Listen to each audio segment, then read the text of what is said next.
This very mild-mannered man here is Edward Theodore Gein.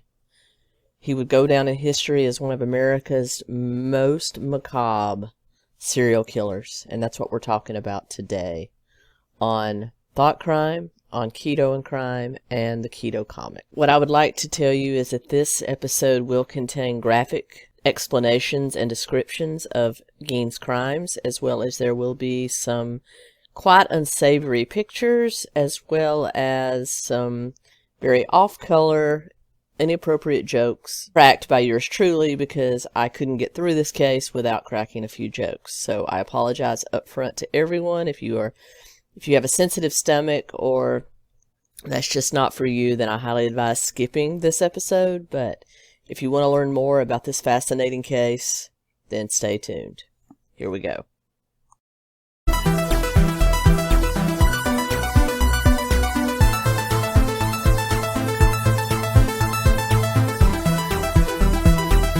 Hey everyone, welcome to Thought Crime and Podcast World, Keto and Crime on YouTube, and the Keto Comic on BitChute. This one is unusual, gory, scary, everything that a horror movie is built on. And as a horror nut, I can tell you I was very excited about this case because this gentleman we're about to talk about is the real life inspiration for some of horror genre's most heinous villains, including Leatherface from Texas Chainsaw Massacre, Norman Bates from Psycho, Buffalo Bill from Silence of the Lambs, and his macabre museum of dead body artwork was also the inspiration for Rob Zombie's setting in House of a Thousand Corpses and The Devil's Rejects. So let's get into it.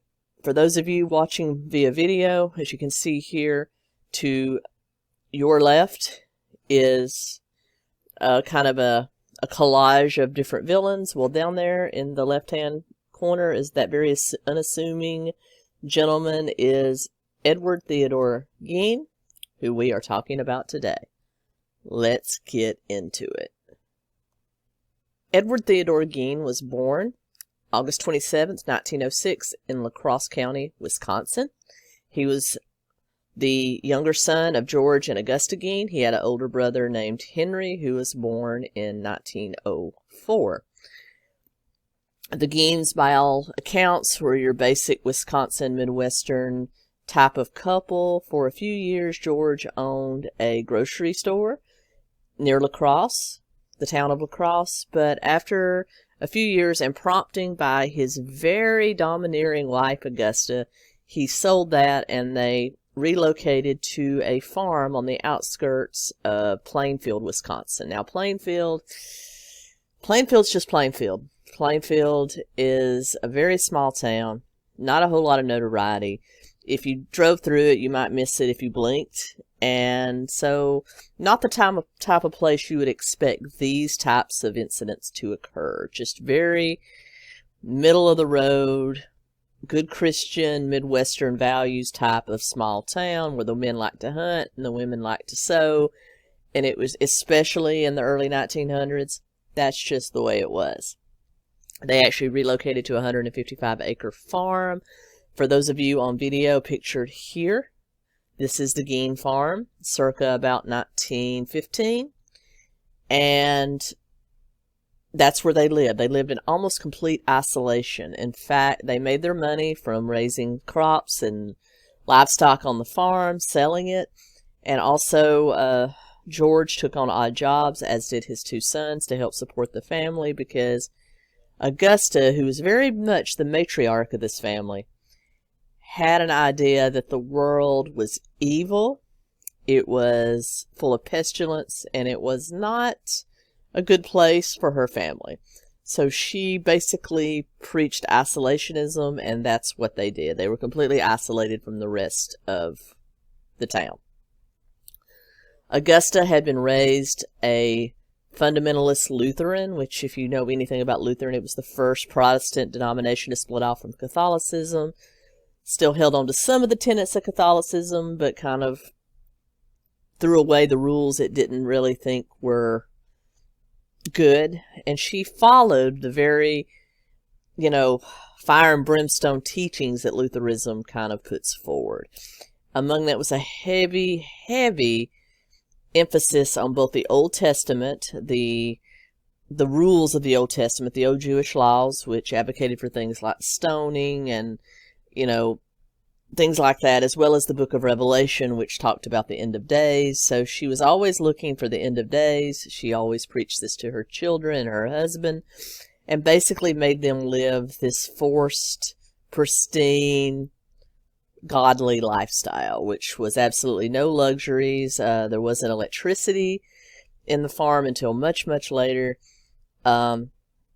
Things of that nature. They kind of led a hand-to-mouth existence away from everyone else. One of the things that she taught, especially her sons, were that women, except for her, were evil, dirty, conniving, and just the doorway to the devil. So Henry and Ed grew up hearing this over and over again, as well as being isolated from everybody else except to go to school, which they only went to school until the 7th grade, in which Augusta forced them to quit and return to the farm. They didn't have a whole lot of exposure to women outside of their mother, so they both learned to regard their mother as almost a god, or at least out of fear they perceived to regard her as a god or a goddess at some point. Young Ed and Augusta, his mother, are pictured here for those of you on video here. As you can see, Augusta looks like a very assuming, what I would call a Pentecostal granny, even though she wasn't Pentecostal, but this could be a picture of any of my grandmothers and great aunts that I've seen from the past. This could be them, so it's kind of scary. And this is young Ed below. He was noted until, like I said, they quit school in 7th grade. And both Henry and Ed did well in school, especially Ed. Ed loved to read. He was an avid reader. His teachers did say he would read anything he could get his hands on, which led them to believe he might be of an above average IQ, even though later IQ testing, when after his arrest, proved that he was of average intelligence, nothing genius level there. But he did have a voracious appetite for books, newspapers, whatever he could get his hands on. I'm gonna gather that it's probably a symptom of being isolated like he was. He just wanted to know more. All he knew was what his mother told him was in the Bible, so he really didn't know. He wanted to find out more, and I think that's why he read. But ultimately, he gave in to his mother and was completely under her thumb, as was his brother Henry and Father George. His teachers and classmates noted that Ed had very strange mannerisms the entire time he was in school. He seemed very effeminate, very weak. He acted like a girl in a lot of ways. And he had a habit of laughing at nothing. Like they would just be in class, and all of a sudden Ed would start to laugh as if he had just told a joke in his own head. I mean, he sounds like any number of stand-up comedians I know that like to laugh at their own shit. That could definitely be Ed Gein.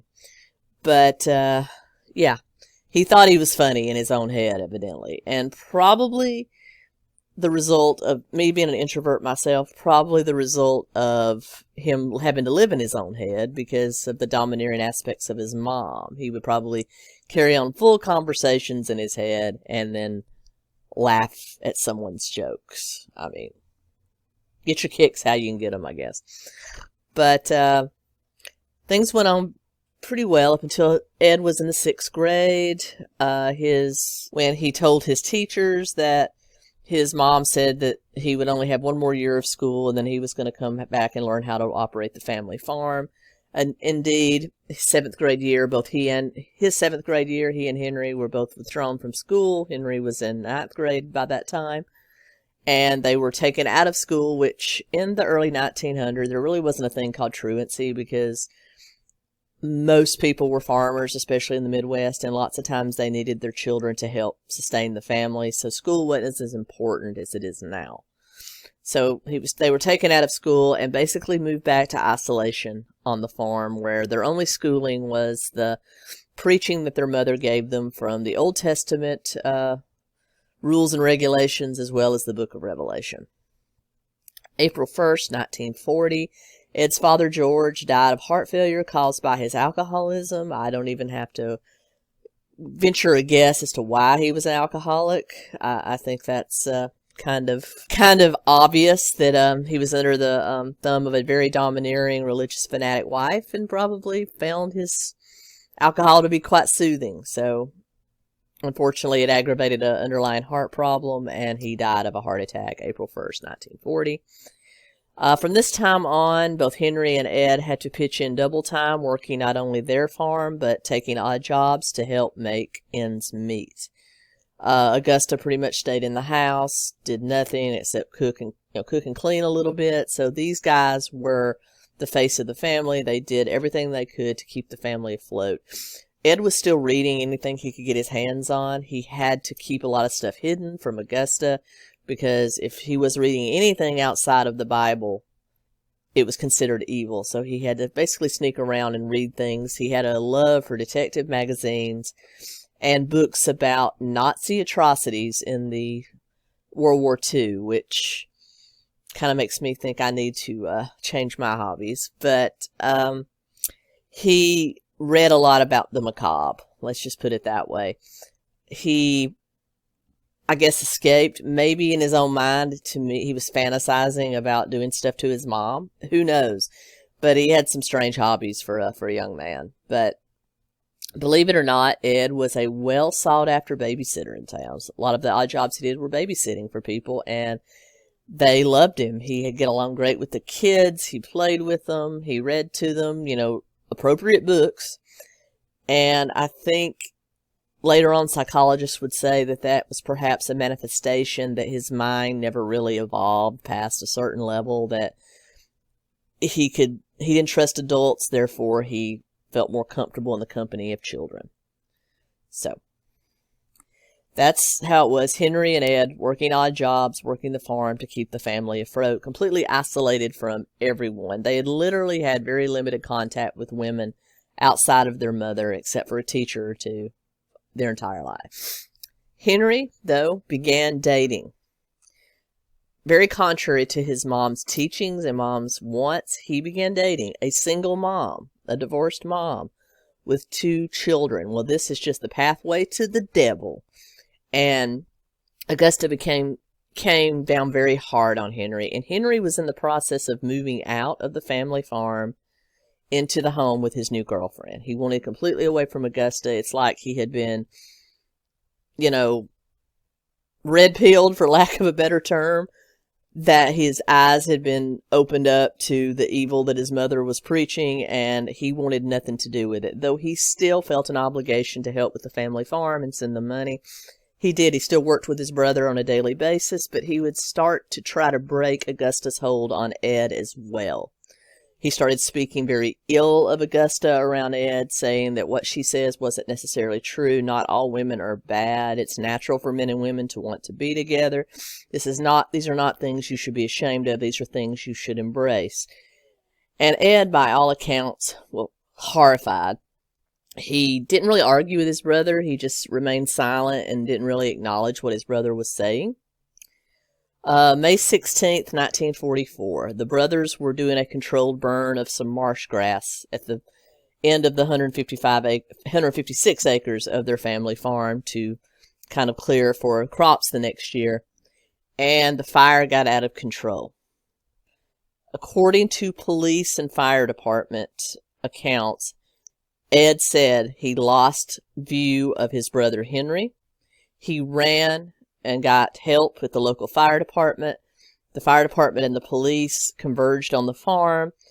They said, ironically, Ed was able to lead them exactly to his brother Henry's body, which they found face down in some marsh grass, completely dead. Of course he's completely dead. Dead of aspiration from smoke inhalation. Ed said that he had lost view of Henry during fighting the fire, and that he decided just to go get help instead of trying to find his brother. It did raise a few eyebrows, again, how he was able to lead them straight to his brother's body, but no foul play was ever insinuated. They simply wrote it up as death from smoke inhalation, and case closed. Although later on, one of the many biographers of Ed Gein would say that in later police interrogations and upon further examination of autopsy records, it was noted that Henry had bruising to the back of his head. Now, whether that meant Ed had taken the Old Testament story of Cain and Abel, which his mother had told them 100 times, to heart and killed his brother and then covered it up with the fire, we don't know. He was never charged or implicated in the murder of his brother. It was written up as an accidental death. Draw your own conclusions. We'll probably never know. I just want to give you all the facts here that his brother did have bruises on the back of his head as if he had been struck. So now Ed was literally alone with what would be construed as the love of his life, his mom. Now, I want you guys to know full up, there have never been any accusations, any evidence that there was an incestual relationship between Ed and his mom, or his mom and his brother, any of that stuff. That has never been proven, never been ascertained, but people that knew Ed Gein said he spoke of his mother as if she was a wife or a lover rather than his mother. Well, a boy's best friend is his mother. How he adored her and respected her and worshipped her. So draw your own conclusions. But Augusta didn't take well to both her son Henry's leaving for another woman as well as dying. So she began to decline in health. She had one major stroke that made her basically an invalid, which Ed took care of her. He brought her room downstairs. He took care of her. He kept her house pristine, as well as working and supporting the family. He dove even deeper into his obsession with crime novels and tales of Nazi history. And he took care of his mom. But finally, his mom did pass away December 29th, 1945, from another major stroke. And here, if you're in video, you see the graves of Henry Gein and Augusta Gein. After the death of his mom, Ed became even more isolated at the farm.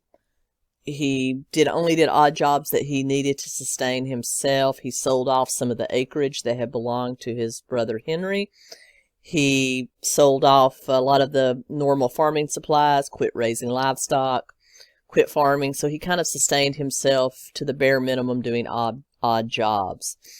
He basically closed off portions of the house that his mom had used. He closed off the entire upstairs because that's where her bedroom had been for most of his growing up. He closed off the sitting room, the parlor, the living room, all the places that his mom had frequented, and basically lived in the kitchen and a small room off the kitchen, which he turned into a small makeshift bedroom. These areas became very filthy, very unkempt, while the rest of the house he maintained that had been closed off were maintained in a pristine condition. Everything that his mom held at value at that house was kept clean, in good repair, and in pristine condition, whereas his area of the house where he actually lived became basically a living junk pile, if you can imagine. He also, when he wasn't working, the few hours a week he worked to sustain himself, he basically read crime novels, he read thrillers, he read everything about the macabre that he could ingest. Along about this time, he started carrying out a fascination with corpses and dead bodies. He started skulking around town, kind of seeing when people had died and seeing when their funerals and their funeral processions would be. He actually started going to it was noted in interviews later on that he made over 40 trips to the local graveyard where he would dig up freshly buried corpses and take body parts from them, as well as skin them like you would a deer and make macabre works of art out of their skin.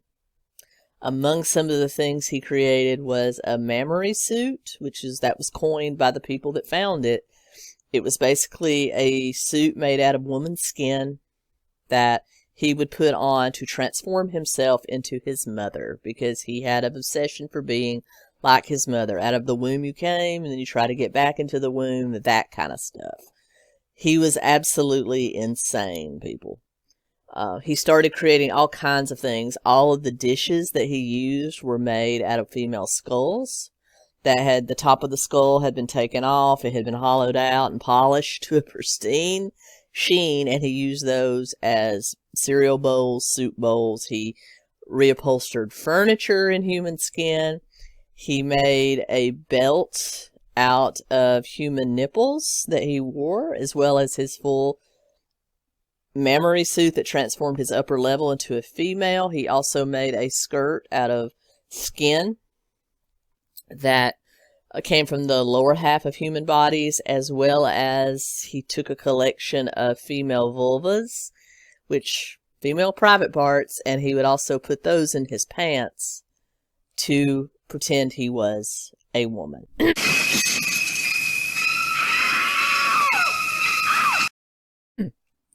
Let's get back to some form of sanity here. So he lived this way for years after his mom's death. It was finally about 1950 he started venturing back into the town in public, not just skulking around local funeral homes. And he started frequenting the bar owned by Mary Hogan, who, if you're watching on video, is pictured here to the first set of pictures here. Is Mary Hogan. Mary Hogan was a larger woman. She was plump. She was rambunctious. She was kind of masculine in her air, in that she was a business owner. She was a widow that basically made it on her own by opening the most popular bar in town.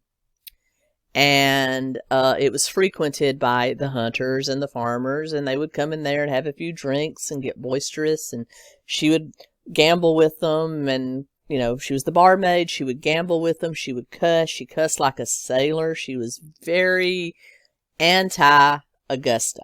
She was the exact opposite of Augusta in her attitude and what she did. And locals would say that Ed got a bizarre obsession and fascination with her. He would often come in and spend hours talking with her at the bar, drinking, learning all about her. He seemed to have a fixation on this older woman. She was in her 50s at the time.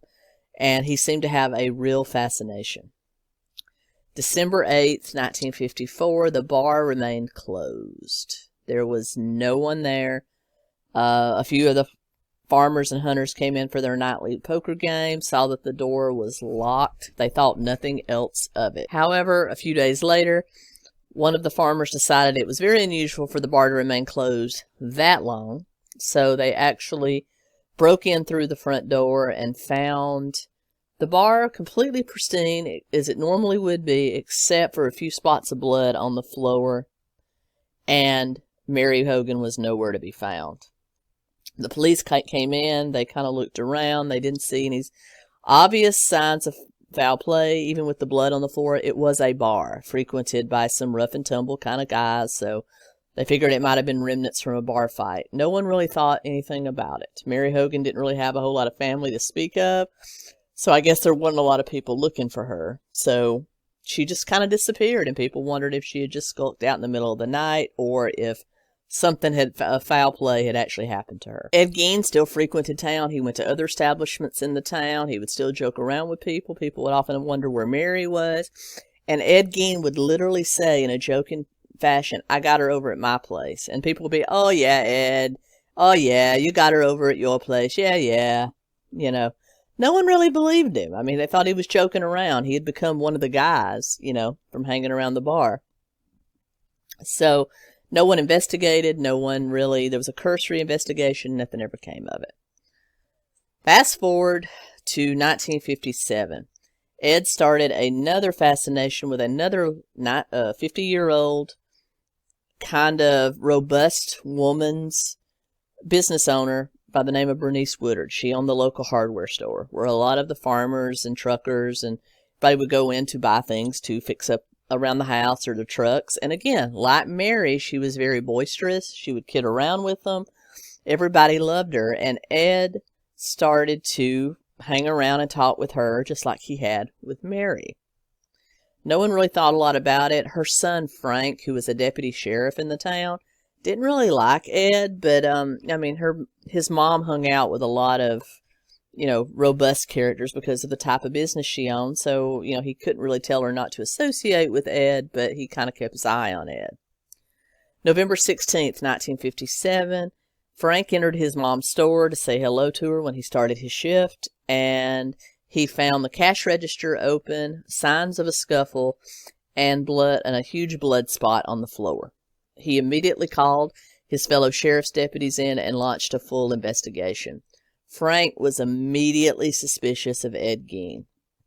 Later that same day, that same night, he and another deputy went out to the Gein farm just to take a look around. Now, the Gein farm was excruciatingly dark because there still wasn't electricity in the barn or the shed or any of those places. It had only been put in the house right up around the time of Augusta's death because she needed electricity. They needed electricity for Ed to be able to take care of her. So it was very primitive in its appearance. It was also starting to become dilapidated, kind of nasty. So they just kind of went for a look around, and they stayed away from the house thinking that Ed might be home. So they saw his Plymouth in the driveway, so they just kind of stayed away. They went to the storage shed just to take a look around because it was far enough away from the house they didn't think they would be seen. They went inside with a flashlight. Frank Worden saw the body of his mother hanging upside down from her rafters, just like a deer's body would be, head missing, a drainage bucket under her head. His mother had been murdered and was being gutted like a deer. Immediately, they called for backup, and they swarmed the house. Upon entering the house, they were immediately stifled by the stench in the house. It smelled like death, is what Frank said in later reports. After taking Ed into custody, they started to investigate, and in places like the refrigerator, the trash cans, storage bins, sealed up rooms, they found the following: whole human bones and bone fragments, a wastebasket made of human skin, a human skin covering several chair seats, skulls on his bedpost, female skulls made into eating bowls, and more bowls made from human skulls, a corset of a female torso made from skin, made from the shoulders to the waist that Ed would put on to pretend to be his mother, leggings made from human skin to make his legs appear more feminine, masks made from the skin of female heads, a face mask made from the skin of Mary Hogan.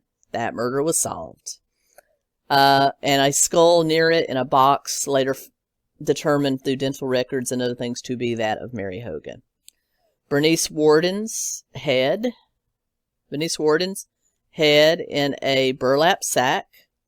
Bernice Worden's heart in a plastic bag on the pot-bellied stove. 9 of the 15 vulvas in a bag. A young girl's dress in the vulvas of 2 females judged to have been about 15 years old. A belt made from female human nipples. 4 noses. A pair of lips on a window shade drawstring. A lampshade made from the skin of a human face. And fingernails from female fingers.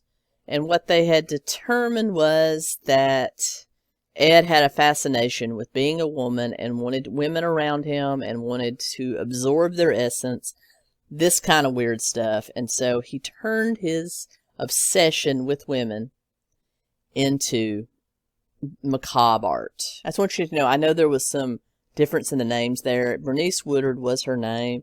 Her son had a different last name because of a remarriage. So the names in some of the research that I did were kind of interchangeable between Bernice and Frank Woodard, Bernice and Frank Worden. So I just wanted to specify why. When I take research, I really don't alter it. I just put it in there as is, and then I source it below. So I don't want anybody to think that I made errors there. There was just some discrepancies in what their names were. So it was after this investigation, not long, about a month, that Frank Worden killed himself. And it was later noted that he was a victim of Ed Gein, the same as his mother was, because what he found absolutely drove him insane. So, very sad end there. Over the next few months and years, Ed Gein was held in the Central State Hospital for the Criminally Insane in Wisconsin. He was spoken to by many different psychologists and counselors, where they started to unravel this macabre story. And that's where it all came out, that after his mother's death, he started visiting graveyards, taking the skins of larger females, because his mother had been a larger female, 14, to create a suit and create a way for him to become his mother. He absolutely wanted to become his mother. It was in November 21st, 1957 that he was charged with 1 count of first-degree murder, because they had clear confession from him on Bernice's murder. They also had a confession about Mary's, but they decided, because of lack of money, not to pursue a conviction in Mary's trial, because, they were expecting him to be sentenced to death. So a death sentence is a death sentence, and they figured there was no need to pursue a second conviction. So they went after him specifically for Bernice's murder.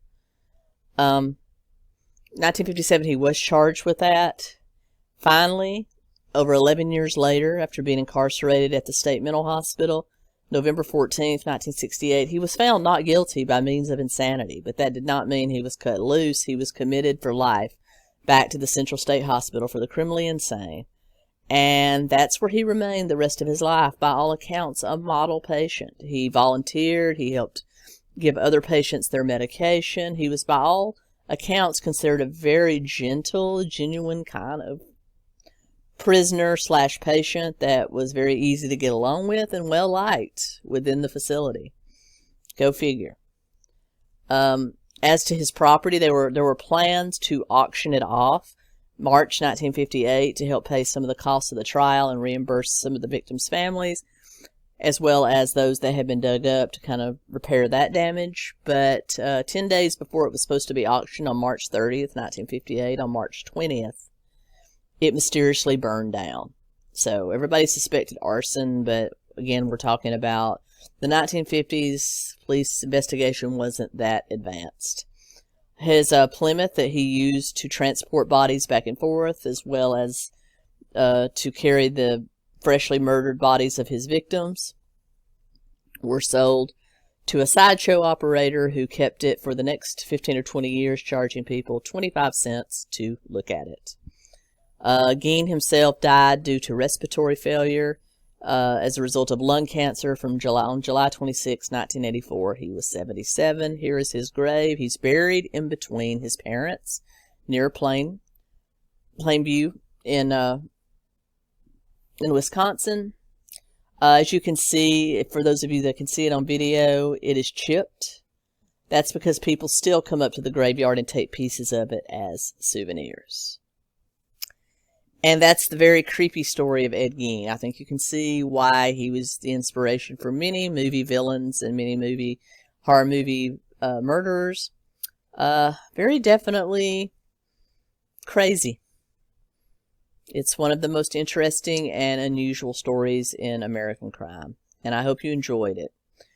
Definitely, you can Google this stuff. It's out there. There are a lot of pictures of the creepy creations that were found in his house. I chose not to show them here, but you can easily find them.